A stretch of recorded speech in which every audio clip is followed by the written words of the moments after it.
The caller is insisting the man in the photo is dead. The 911 dispatcher says, her voice tight, controlled.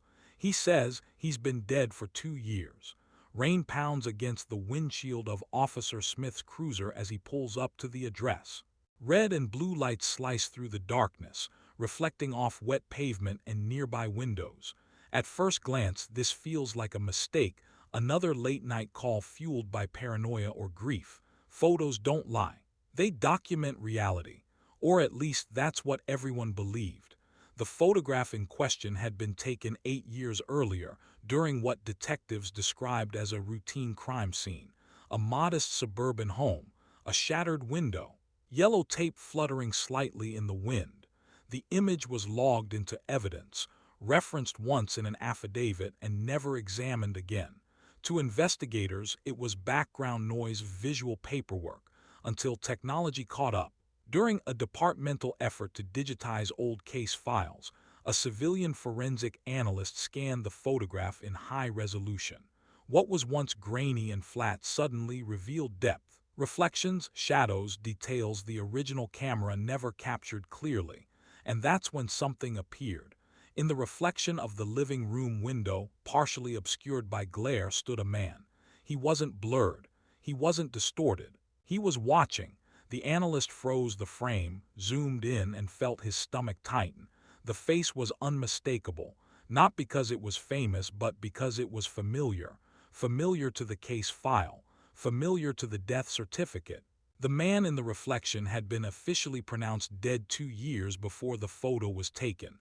No clerical error, no missing paperwork, a confirmed death, a closed chapter. And yet there he was, standing inside a crime scene he should never have seen. The original case began on an unremarkable Tuesday morning in late October. The neighborhood was quiet, the kind of place where patrol officers memorize street names because nothing ever happened there. At 7:42 a.m., a neighbor called 911 after noticing a broken living room window and the front door slightly ajar. When officers entered the house, they found the homeowner sprawled on the carpet near the coffee table. There were no obvious signs of a struggle, no overturned furniture, no blood spatter suggesting violence. The room looked staged by normalcy, too calm for a crime scene. The victim was pronounced dead at the scene. According to the medical examiner's preliminary report, the cause of death appeared consistent with a sudden medical episode, likely triggered by stress. A more detailed autopsy would later support that conclusion. No defensive wounds. No foreign DNA.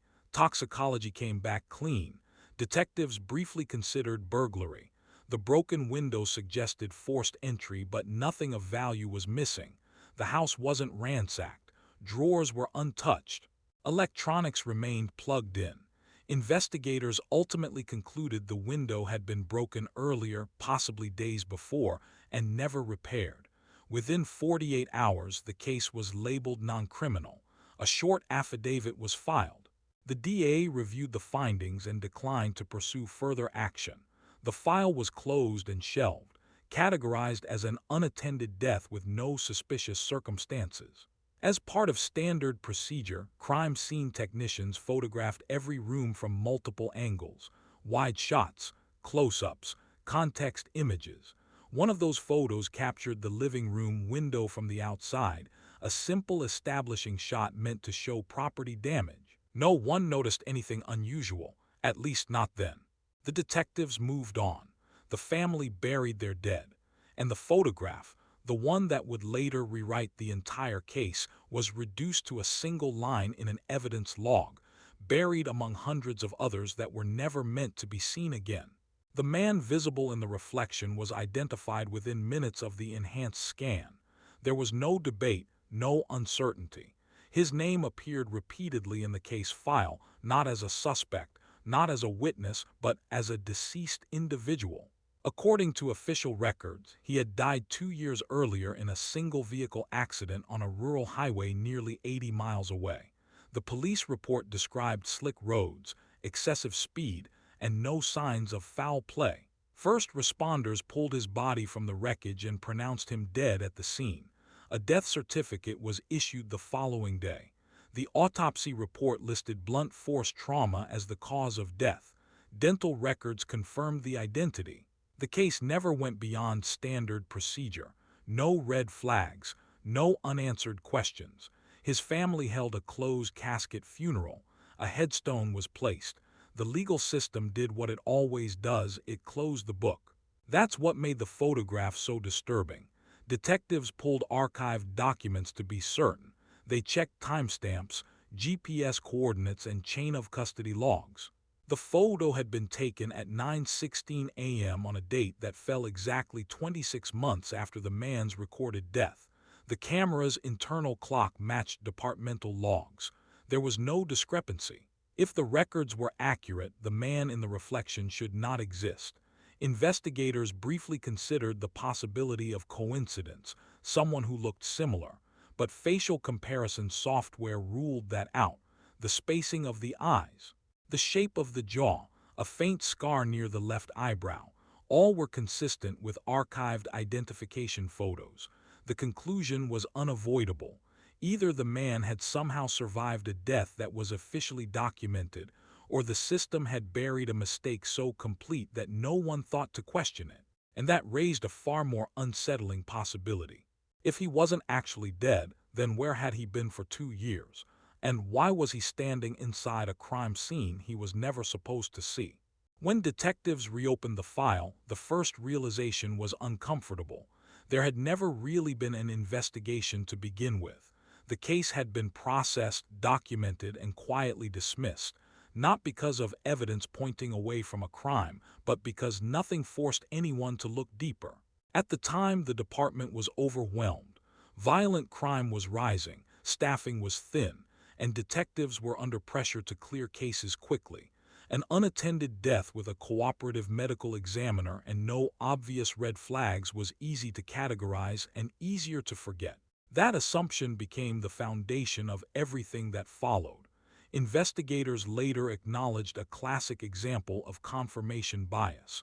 Once the medical examiner suggested a natural cause of death, every detail was interpreted through that lens.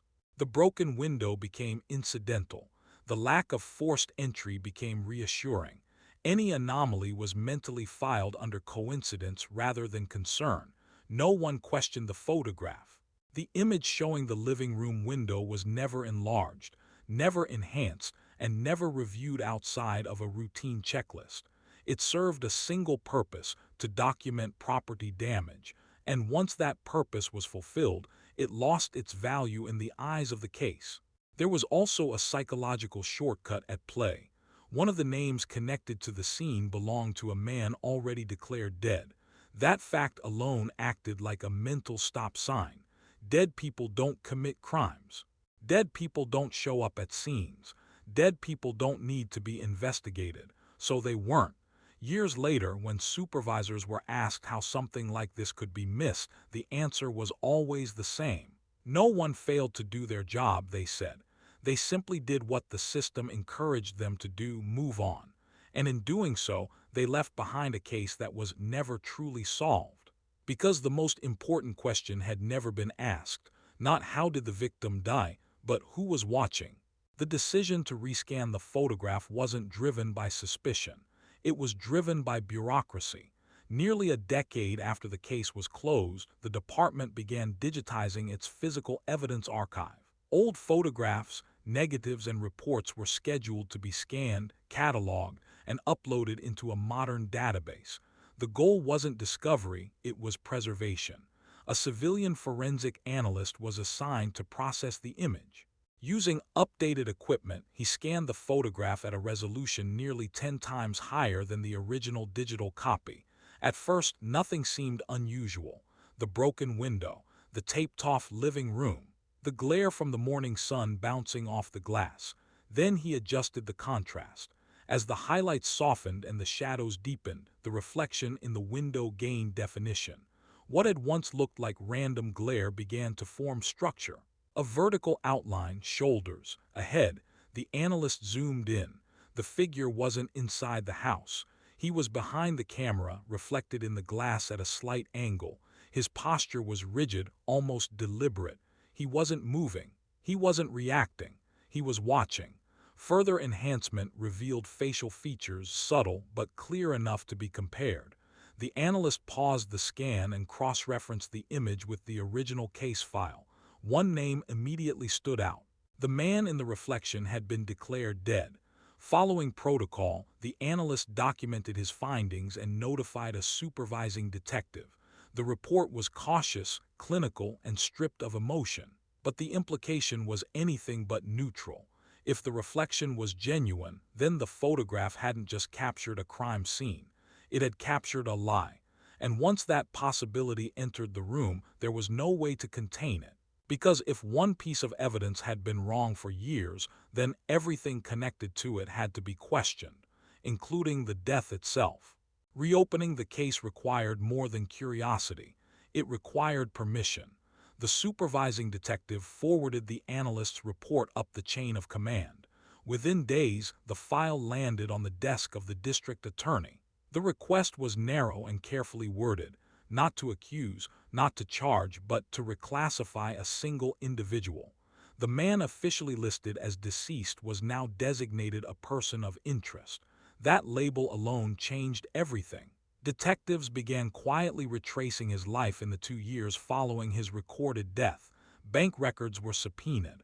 Social security activity was reviewed. Credit reports were pulled. At first, nothing surfaced. No spending. No employment. No digital footprint.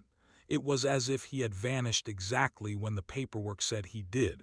But behavioral analysts weren't convinced. Faking one's death requires planning. It requires motive. And most importantly, it requires help. Investigators began constructing a psychological profile. Someone intelligent, risk-tolerant, and patient. Someone willing to disappear but not completely detach. Then a pattern emerged. Cell phone pings appeared in neighboring counties, devices registered under different names but sharing identical movement habits, short activations, brief calls, always powered down within minutes. A technique commonly used to avoid long-term tracking. Detectives also noted something else. The man had known the homeowner personally. That connection had been dismissed years earlier due to his death. Now it took on new weight. Investigators questioned why a man presumed dead would be present, even indirectly, at a scene connected to someone from his past. The theory shifted. This was no accident, no coincidence. If the man in the reflection was real, then his presence suggested intent, planning, awareness, and that raised a chilling question. If he went to such lengths to erase himself, why come back at all? The interrogation room was deliberately plain. Gray walls, a metal table bolted to the floor, 2 chairs facing each other under harsh fluorescent light. The setting wasn't designed for comfort, it was designed for observation. When the man finally sat down, detectives noted the first inconsistency. For someone who had allegedly been dead for 2 years, he showed no confusion, no shock, no instinctive denial. His posture was relaxed, hands folded neatly in front of him, breathing steady. These were not the reactions of an innocent man blindsided by a mistake. He was read his Miranda rights. He nodded once calmly and agreed to talk. Detectives began with neutral questions: name, date of birth, prior address. He answered without hesitation, his tone even, almost rehearsed. When asked about the car accident, he corrected details before detectives mentioned them. A subtle red flag. People who experience trauma rarely volunteer precision unless they've replayed the story repeatedly. Then the photograph was placed on the table. At first, he didn't look at it. Instead, he leaned back slightly, creating distance, a classic avoidance maneuver. When he finally glanced down, his eyes locked onto the image longer than necessary. Too long. "That's not me," he said, but his voice betrayed him. The pitch dropped. The words slowed. Linguistic analysis later noted a shift from declarative language to conditional phrasing, a sign of internal conflict.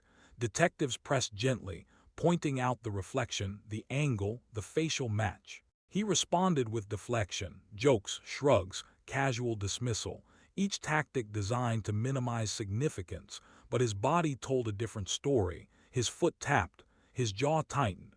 Micro-expressions flashed across his face: irritation, then calculation. He wasn't afraid of the photo. He was afraid of what it proved, because the image didn't just place him at the scene. It proved he was never supposed to exist there at all. The twist came not from confession but from corroboration. DNA results, obtained after weeks of careful testing, showed discrepancies. Samples taken from personal effects matched his identity, but hair and skin collected from unrelated scenes did not. Someone else had been buried under his name. The man in the reflection had indeed survived, while the world believed he was dead. Detectives dug into financial records. Suspicious transfers, anonymous accounts, and property sales appeared, all meticulously timed to coincide with his death. It suggested planning, premeditation, and a motive beyond mere escape. Money, control, possibly insurance fraud. Further review of phone records revealed another layer. Calls made under aliases aligned with activity in areas connected to the original crime scene. He had returned only briefly, long enough to be captured in that photograph before vanishing again. This wasn't random. It was deliberate. Witness interviews added chilling details. Neighbors remembered brief, shadowy glimpses of someone moving near the property in the weeks before and after the death. The original investigation had ignored these observations, minor notes in an overworked detective's notebook. The overlooked testimony suddenly became crucial. The reflection in the photo was more than a mystery. It was evidence of a dual existence. Two identities, one legal death, one hidden life. Premeditation extended beyond murder or accident. It involved a carefully constructed deception of the justice system itself. Psychologists later analyzed the man's behavior during questioning. Calm, measured, eerily composed, a classic pattern of a manipulator accustomed to controlling perception. He had learned the system's blind spots and exploited them, knowing that a photograph could remain meaningless for years until technology caught up. Every assumption investigators had made was now challenged. The crime scene, the death, the evidence, all needed reevaluation, and the question hung over the department like a storm cloud. If the man could fake death so convincingly, what else had he done that no one had ever noticed? After months of painstaking investigation, the case finally reached the courtroom. The district attorney's office framed the charges carefully: fraud, identity falsification, and obstruction of justice. Murder was considered, but the lack of direct evidence for homicide meant prosecutors focused on what they could prove beyond a reasonable doubt. The courtroom was tense. The man entered calmly, dressed in a crisp suit. He did not flinch at the presence of the victim's family or the flash of cameras documenting every moment.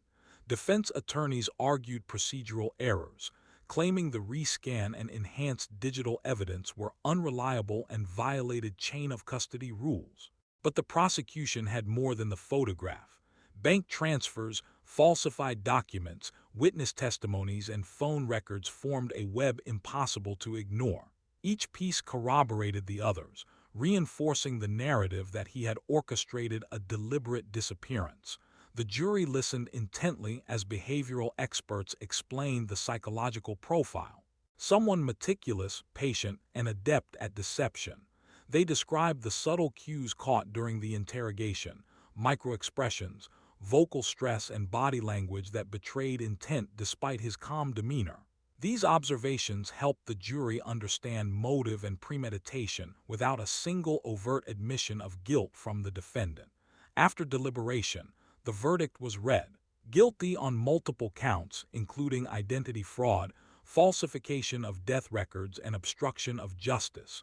Sentencing followed. The man received a substantial prison term, coupled with restitution orders tied to financial crimes uncovered during the investigation. For detectives, the verdict brought closure, at least partially. The case that had once been forgotten was now resolved. The photograph finally recognized as what it truly was: not just a record of a crime scene, but a silent witness to a deception that had lasted for years. And yet, even as the gavel fell, a sense of unease lingered. The image that had reopened the case remained vivid in the minds of those who saw it, a reminder that evidence can lie dormant for years. waiting for someone to notice what everyone else missed. Years have passed since the courtroom drama concluded, yet the photograph continues to haunt those involved. The man convicted of identity fraud and obstruction is serving his sentence in a high-security facility. Prison officials describe him as calm, almost unnervingly composed, the same meticulous demeanor he displayed during interrogation. Analysts note that even behind bars, his ability to plan and manipulate remains evident in how he interacts with fellow inmates and staff. The victim's family, meanwhile, has tried to rebuild a life disrupted not by the crime itself, but by the deception surrounding it.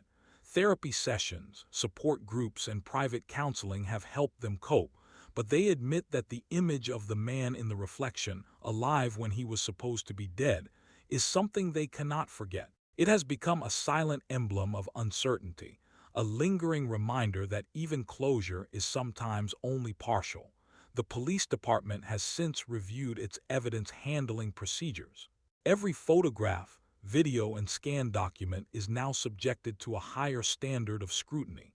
Digital enhancement techniques are standard practice, and officers are trained to recognize signs of anomalies in archival materials.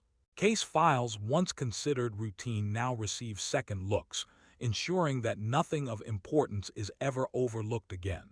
For the forensic analyst who first noticed the reflection, the experience reshaped his career.